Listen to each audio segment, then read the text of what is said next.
ঢেঁড়স খেতে কে কে পছন্দ করো? আমার তো ঢেঁড়স অনেক বেশি পছন্দ, তাই সকাল সকাল তো একদম ঢেঁড়সের তরকারি নিয়েই বসে গেছি। আসসালামু আলাইকুম সবাইকে, কী অবস্থা সবার? তোমাদের সবাইকে স্বাগতম আমার ডেইলি টুকিটাকি পর্বের 2 নম্বর ভিডিওতে। 2 নম্বরই তো ছিল, হ্যাঁ 2 নম্বর ভিডিওতে মাত্র, কারণ এর আগে মাত্র আমি একটা ভিডিও দিয়েছি।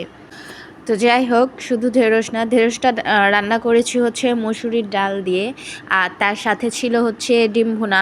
ডিম ভুনাটা আজকে আমি হাফ নিয়েছি কারণ আমি হাফ হচ্ছে আগেই খেয়ে ফেলেছিলাম।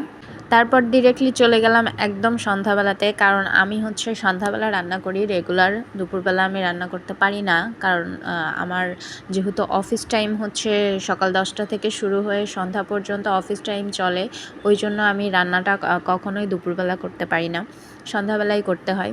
তো দেখতেই পেলে সবাই অলরেডি হচ্ছে মাছ ভাজা করে নিয়েছি। আজকে হচ্ছে ডাঁটা দিয়ে রান্না করব, মাছ দিয়ে, আলু দিয়ে, বেগুন দিয়ে রান্না করব। ডাঁটাটা খেতে খুব ভালো লাগে, বিশেষ করে ডাঁটাটা যদি নরম হয়। আর শক্ত ডাঁটাও ভালো লাগে, যেটাকে বলে মেবি হচ্ছে কাটোরা ডাঁটা বলে। ওই কাটোরা ডাঁটাটা আমার হচ্ছে মসুরির ডাল দিয়ে যদি রান্না করা যায় তাহলে অনেক বেশি মজা লাগে। ওটাকে মেবি ডাঁটা চচ্চড়ি বলে। তবে যে চচ্চড়িই হোক, আমার ওই ডাঁটাটা খুব পছন্দ। আর অথবা যদি এই নর্মালি যদি এই শাকের ডাঁটাটা যদি আমি খাই, তাহলে এটা হচ্ছে একটু নরম নরম হলে ভালো লাগে। তো এই তো মশলাপাতি সব কিছু কষায় নিয়েছি। এমনিতেও মশলা যত বেশি ভালো কষানো হবে তত বেশি রান্নার টেস্ট হবে, প্লাস খেতেও অনেক বেশি ভালো লাগবে।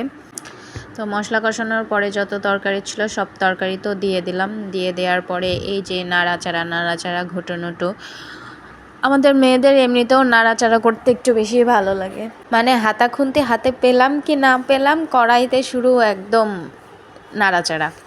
তো এর মধ্যে হচ্ছে তরকারিটা কষানো ডান হয়ে গেছে। তো এর মধ্যে মাছ দিয়ে দিব।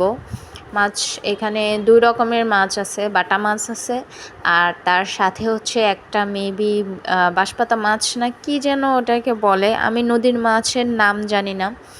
তো সেই মাছটা ছিল, কারণ ওইটা আমার পছন্দ, আমি আর বাকিগুলো হচ্ছে হাজব্যান্ডকে দিয়ে খাওয়াই দিব।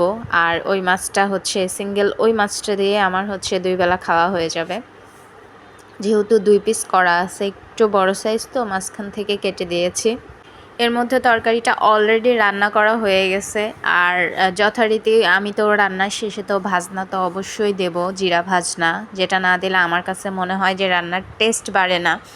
তো এর মধ্যে লবণ চেক করে নিয়েছিলাম, হালকা একটু লবণ কম হয়েছিল, আমি হচ্ছে লবণটাও দিয়ে দিয়েছি, তার সাথে একদম ভাজনার সাথেই দিয়ে দিয়েছি ওই চামচে করে।